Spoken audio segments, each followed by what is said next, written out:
Hey everyone, this is Heidi from My Reading Life, and I'd like to welcome you to week 4 of NonFiction November. Can you believe it? It's week 4 already. Where does the time go?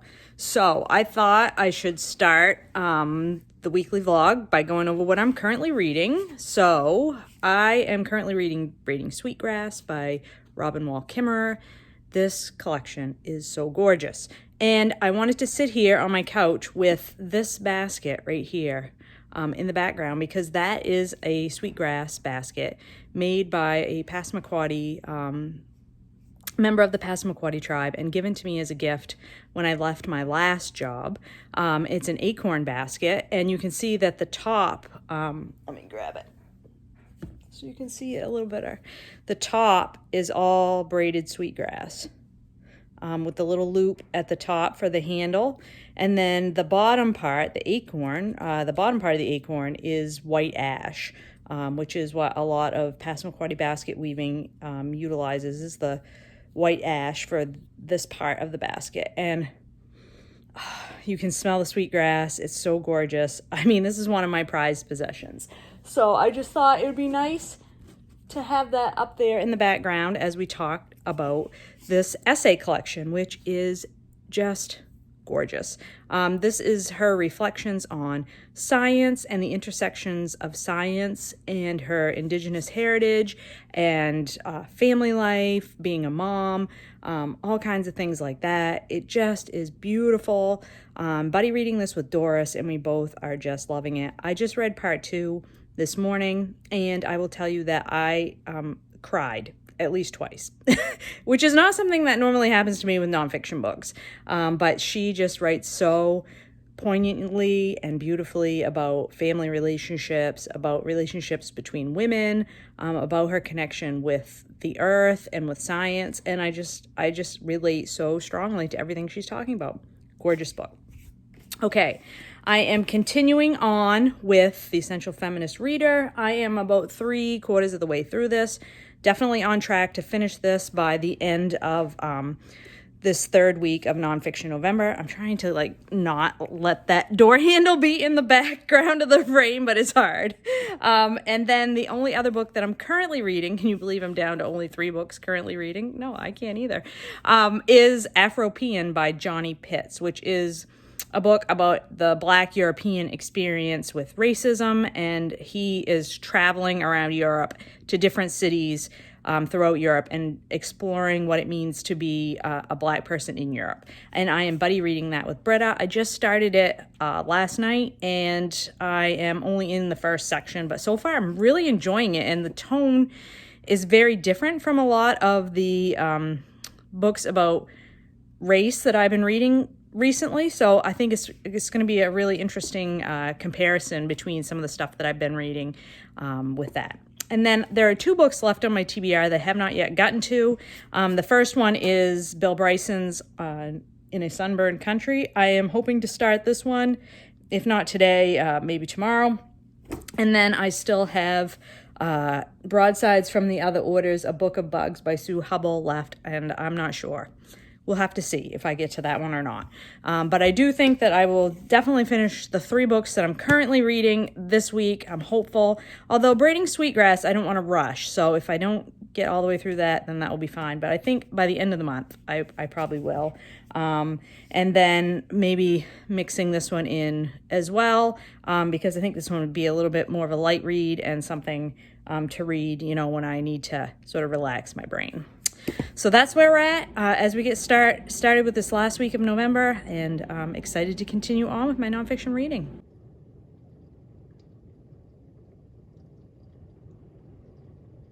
Hey there, it's Monday night, and I just wanted to pop on here and say that I finished another book. I finished The Ghost Orchard by Helen Humphries. This was a piece of nonfiction that I've been buddy reading with Sean, the book maniac, and it is a history of the apple in North America. It was a pretty short little nonfiction, less than 200 pages, and it was kind of just a very charming, rambly, mixture of anecdotes and facts about apples. So I think I mentioned in one of my previous vlogs a fact that I learned from this book, which is that apples are not native to North America, which blew my mind. Had no idea. And there were all sorts of really interesting facts about apples like that throughout this book. Really interesting little tidbits about how the Native Americans who were indigenous to North America sort of took apple trees and planted them and used them for their own devices, and grew their own orchards around Indian villages. And then later on, when those villages were, like when the Indians were pushed out of their villages, the white settlers would come along and sort of commandeer those as well. So, just another example of how indigenous peoples were able to like incorporate different things into their taking care of the environment, and then white people would come along and like ruin it again, like over and over again. So anyway, that wasn't really what the book was about. I digress, but it was just lovely to learn more about apples. And she takes one particular variety of heirloom apple and sort of tries to trace its history while she's reminiscing about a friendship that she has recently lost because her friend has passed away. And it was just lovely, the way that she intertwined sort of her grief at losing her friend and her explorations to try to track down the history of this apple. Just lovely. So I would definitely recommend it, especially if you're looking for a piece of short nonfiction to read. If you like sort of memoir mixed in with facts, I think this type of thing is just really well done. And as always, very much enjoyed reading it with Sean.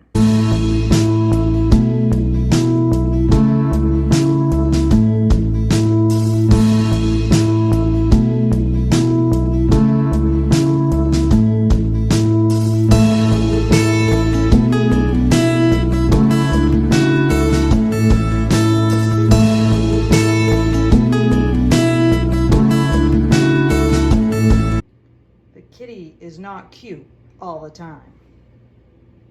Hey everyone, you're back in my kitchen cabinet, and I thought while I'm waiting for my second cup of tea, the water to boil for my second cup of tea.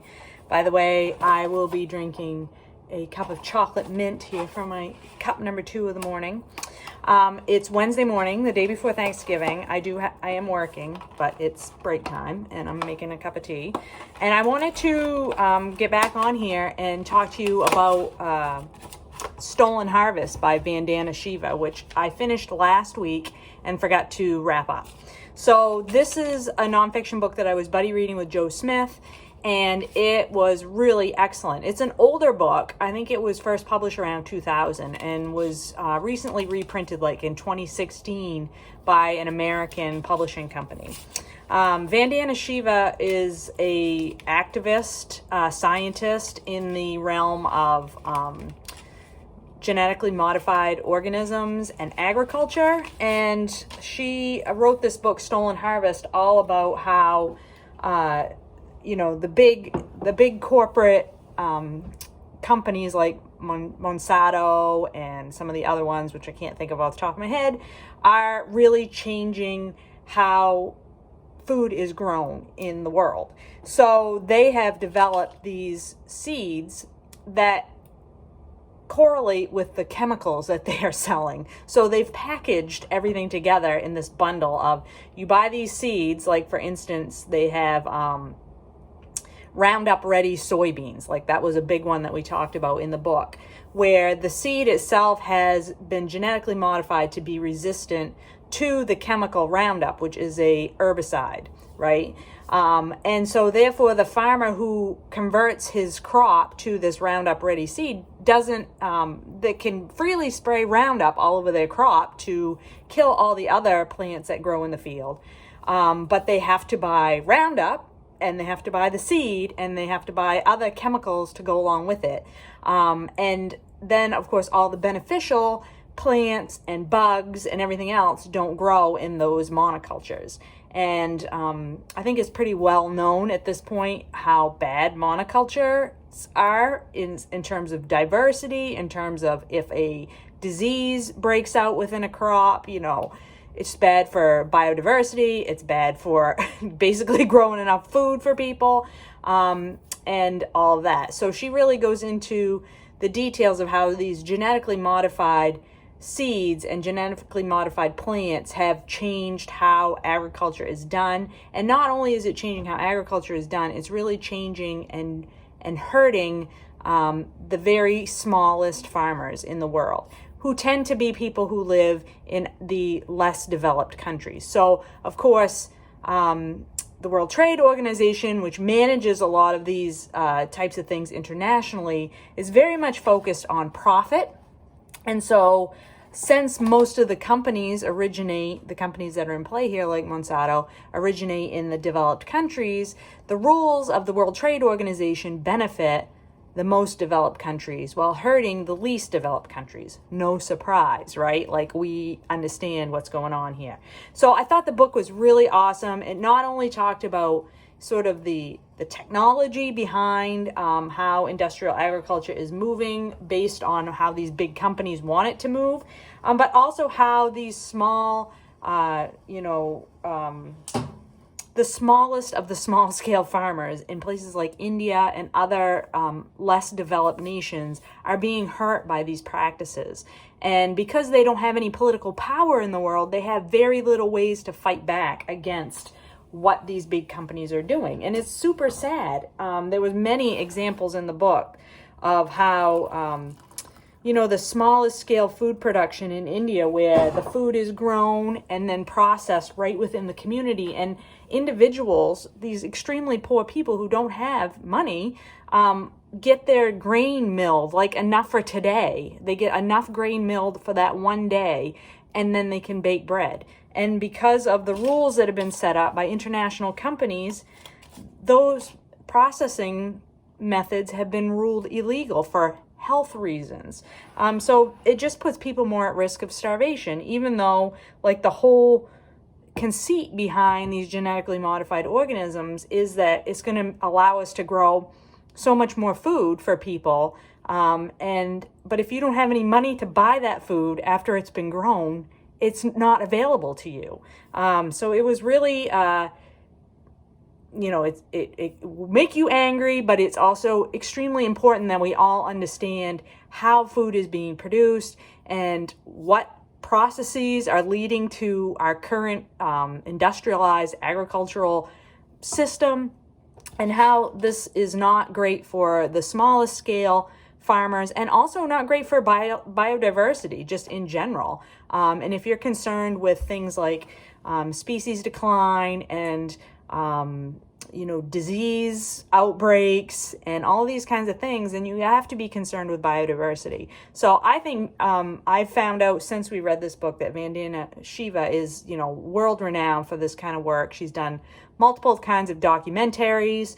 She's written many, many books. Joe and I plan to continue on in 2021 and read some more of her work. I want to get to watching some of her documentaries because I'm very interested to learn more about this topic. So I would, recommend you track down some of her work. Like I said, it's been republished through a publishing house called North Atlantic, which is actually based in California, strangely enough. But I read Stolen Harvest through Scribd. It was actually put up there as a PDF, and I just read it on my tablet, and it was excellent. So highly recommend, and I think we all need to become more informed about industrial agriculture and genetically modified organisms.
Thursday, and I just wanted to wrap up this weekly vlog by talking about 2 more books that I finished for NonFiction November.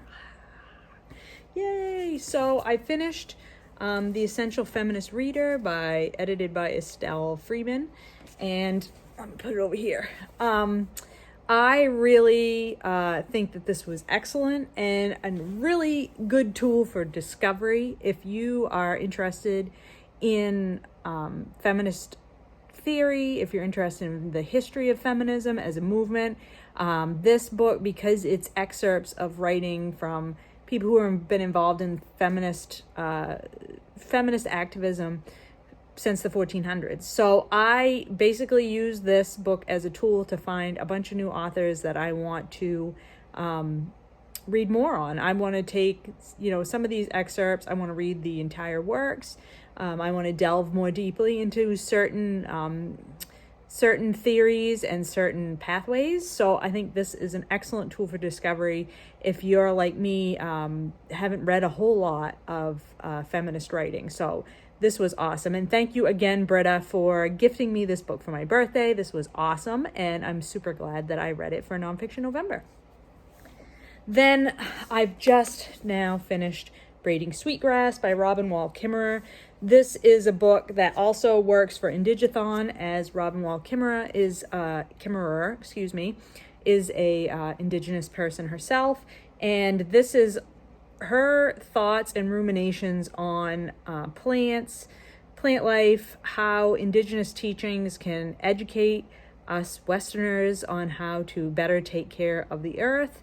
The writing is absolutely gorgeous. It is reflective and meditative, and just will open your mind up to new ways of thinking about the earth. I just related to it so deeply in so many ways. I thought it was beautiful. And I will be talking about this more in a separate individual review. So I'm not going to go into it too much now. You can see I've tabbed all over the place with this book. So love it. And this copy, just gorgeous.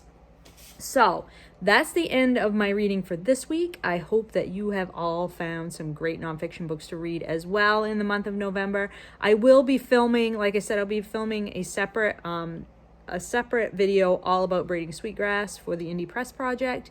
And I will also probably be filming a short wrap-up video where I just go down through all the nonfiction that I read in the month of November and rank them, because there are 2 more days in November, and I am in the middle of 3 more nonfiction books, and so who knows, I may finish up 1 or 2 more of those. And so yeah, that's where I'm at, and I will look forward to talking with you again soon.